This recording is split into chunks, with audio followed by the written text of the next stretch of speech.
नमस्कार विद्यार्थी मित्रांनो, ॲस्परंट टाइम या यूट्यूब चॅनलवर आपले स्वागत आहे। बघा विद्यार्थी मित्रांनो, राज्य उत्पादन शुल्क विभाग याचा जो निकाल आहे तो जाहीर झालेला आहे। परंतु राज्य उत्पादन शुल्क विभागाच्या जाहिरातीमध्ये नॉर्मलायझेशन नसल्यामुळे आणि कोणत्याच प्रकारची माहिती न देता नॉर्मलायझेशन केल्यामुळे विद्यार्थी मॅटमध्ये गेले आहेत। सर्व डिटेल अपडेट काय आहे आपण व्हिडिओच्या माध्यमातून जाणून घेणार आहोत।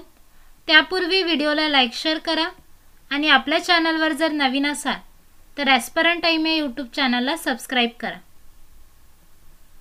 बघा विद्यार्थी मित्रांनो, जाहिरातीत नसतानाही केले गुणांचे सामान्यीकरण, निर्णयाविरोधात विद्यार्थी गेले मॅटमध्ये। महाराष्ट्र राज्य उत्पादन शुल्क भरती 2023 अंतर्गत लघुलेखक निम्न श्रेणी, लघु टंकलेखक, जवान, जवानी वाहन चालक, चपराशी या संवर्गातील भरती करण्यात आली। सदरील भरतीची परीक्षा झाली असून निकालही लावण्यात आले, परंतु जाहिरातीत राज्य उत्पादन शुल्क विभाग जाहिरातीमध्ये सामान्यीकरण नसल्यामुळे आणि कोणत्याच प्रकारची माहिती न देता नॉर्मलायझेशन केल्यामुळे विद्यार्थी मॅटमध्ये गेले आहेत। आमचा विरोध सामान्यीकरण विरोधात नसून ज्या चुकीच्या पद्धतीने केले आहेत त्या निर्णयाविरोधात आहे। रॉ मार्क्स नुसार गुणवत्ता यादी लावा अशी मागणी केलेली आहे। नॉर्मलायझेशन म्हणजे सरकारी नोकरीसाठी अर्ज केलेल्या इच्छुकांनी अनेक परीक्षांमध्ये हा शब्द नक्कीच ऐकला आहे।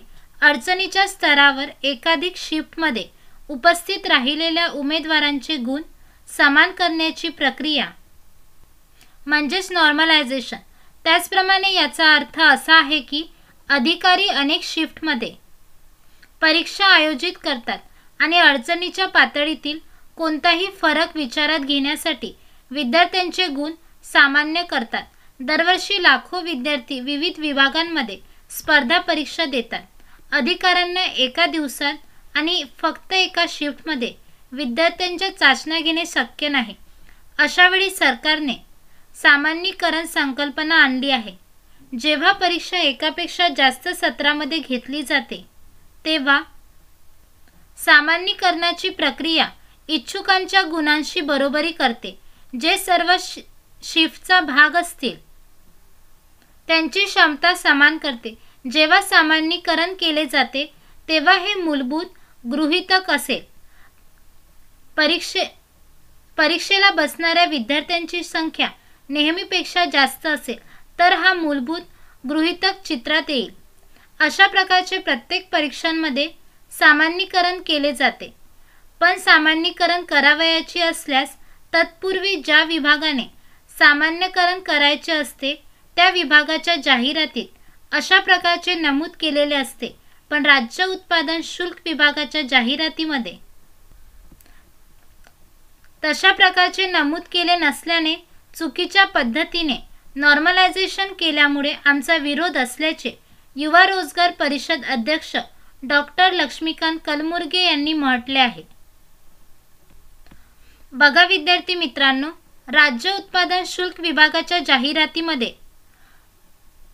कोणत्याही प्रकारची माहिती न देता नॉर्मलायझेशन केले असल्यामुळे विद्यार्थी मॅटमध्ये गेलेले आहेत। बघा, या परीक्षेचा निकालही जाहीर केलेला आहे। विद्यार्थ्यांची मागणी आहे की त्यांनी गुणवत्ता यादी रॉ मार्क्स नुसार जाहीर करावी। राज्य उत्पादन शुल्क विभागाबाबत नवीन अपडेट मिळाल्यानंतर तुम्हाला आपल्या चॅनलच्या माध्यमातून कळवण्यात येईल। त्यासाठी तुम्ही जर ॲस्परंट टाइम या यूट्यूब चॅनलवर नवीन असाल तर चॅनलला सबस्क्राइब करा आणि बेल आयकॉनला क्लिक करा, त्यामुळे नवीन अपडेट तुमच्यापर्यंत पोहोचू शकेल। व्हिडिओला लाईक शेअर नक्की करा। धन्यवाद।